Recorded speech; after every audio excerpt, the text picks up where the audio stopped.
राजनीतिक शास्त्र के ज्ञाता भी है, हमारे इस क्षेत्र के भविष्य है, उनसे काफ़ी हम लोग उम्मीद बना कर रखे हैं।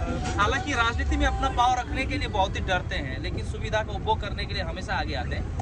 तो ऐसे महान शख्स जो अभी आप लोग देख रहे हैं, तो उनसे मैं कुछ सवाल पूछूंगा, क्योंकि ये मेरे जो जितने भी दर्शक हैं ये बहुत ही अच्छे किस्म के हैं, ज्ञानवर्धक चीज़ों को सुनना बहुत पसंद करते हैं। तो उनके मुंह से आज हम लोग सुनना चाहते हैं कि लोकसभा का चुनाव ये कब कब होता है, इसके लिए अवधि क्या है और किस तरह से लोगों को चुनकर लोकसभा में भेजा जाता है। हालांकि कुछ दिन पहले मैंने अपना वीडियो को साझा किया है, लेकिन फिर भी एक जो विशेषज्ञ होता है, जो एक्सपर्ट है, उनके मुँह से सुनने में मजा ही कुछ और है।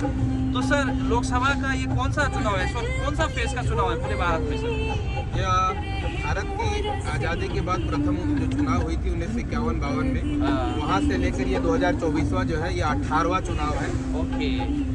और जैसा कि जानते हैं हम लोग कि भारत जो है आज दुनिया की सबसे बड़ी लोकतंत्र है, क्योंकि हमारी जनसंख्या ही सबसे बड़ी है, इसीलिए हमारे वोटर्स की संख्या भी सर्वाधिक है। और भारत विश्व का सबसे बड़ा युवा देश भी अभी भारत को ही माना जा रहा है। तो नए भारत जो 21वीं सदी का भारत है। तो सर, साधारण लोग अभी ये डिफ्रेंशिएट नहीं कर पाते हैं कि लोकसभा का चुनाव और जो विधानसभा का जो चुनाव होता है उसके बीच में मूलभूत क्या अंतर है। तो संक्षेप में आप बताएं सर कि विधानसभा का इलेक्शन और लोकसभा का जो इलेक्शन है किस तरह से एक दूसरे से पृथक है सर?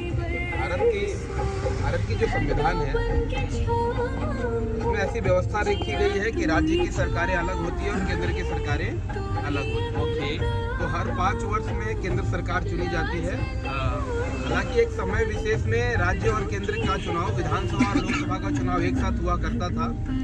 लेकिन इंदिरा गांधी जी के नेतृत्व में जब भारत आई, उसके बाद इन्हीं विशेष परिस्थितियों के बाद ऐसी स्थिति बन गई थी कि कुछ राज्यों के चुनाव जो है का समय बिगड़ गया, जिसके कारण क्या हुआ है कि राज्य में आज भारत में अधिकांश राज्यों में चुनाव अलग अलग समय में होती है और वह भी हर 5 साल के बाद ही होती है। इन्हीं परिस्थितियों में लोकसभा का चुनाव, जो कि हमारे देश के प्रधानमंत्री और मंत्रिमंडल का चुनाव का होता है, यूँ कहे हमारे यहाँ 545 कुल सांसदों की सदस्य संख्या है और उसमें से 543 का चुनाव होता है, जो कि हम लोग देख रहे हैं लोकतंत्र का सबसे बड़ा जो उत्सव है, यह 19 अप्रैल से शुरू होने जा रही है और 4 जून को रिजल्ट के साथ ये समाप्त होगी।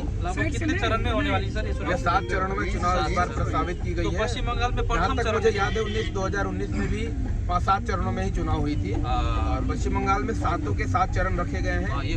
और लोकसभा प्रथम चरण में हमारे यहाँ 3 लोक संसदीय क्षेत्र है, जिसमें से अलीपुरद्वार, जलपाईगुड़ी और कूच बिहार की चुनाव होने वाली है 19 अप्रैल को।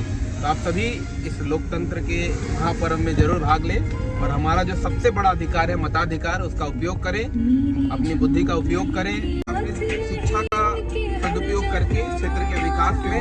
थैंक यू वेरी मच मेरे प्यारे मित्र, मेरे नंदलाल सर ने बहुत ही सुंदर अपना विचार को प्रस्तुत किया।